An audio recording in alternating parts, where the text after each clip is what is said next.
Israeli হামলায় 24 ঘন্টায় নিহত হয়েছেন 261টির বেশি স্থাপনায়। এই যুদ্ধকে ফিলিস্তিনি জনগণের ইতিহাসে ফিলিস্তিনের গাজা ভূখণ্ডে ইসরায়েলি হামলায় 24 ঘন্টায় নিহত হয়েছেন 241 জন।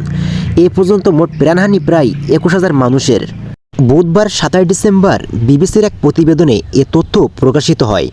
অন্যদিকে ইসরায়েলের সেনাপ্রধান হাজরি হালবি বলেন, আরও অনেক মাস সশস্ত্র গোষ্ঠী হামাসের সঙ্গে এ সংঘর্ষ চলবে। এছাড়া তেল আবিব জানিয়েছে, তারা মঙ্গলবার 26 ডিসেম্বর 100টির বেশি স্থাপনায় হামলা চালিয়েছে। এমনকি বুধবার 27 ডিসেম্বর ভোর রাতেও গাজা থেকে বিকট বিস্ফোরকের শব্দ শোনা গেছে। গাজার স্বাস্থ্য মন্ত্রণালয় আরও জানায়, 11 সপ্তাহেরও বেশি সময় ধরে চলে আসা এই লড়াইয়ে অন্তত 20,915 ফিলিস্তিনি নিহত হয়েছেন। তাদের বেশিরভাগই নারী ও শিশু। এদিকে ফিলিস্তিনের প্রেসিডেন্ট মাহমুদ আব্বাস গাজায় চলমান এই যুদ্ধকে বিপর্যয়ের চেয়ে বেশি ও বিধ্বংসী যুদ্ধের চেয়ে বেশি কিছু বলে বর্ণনা করেছেন।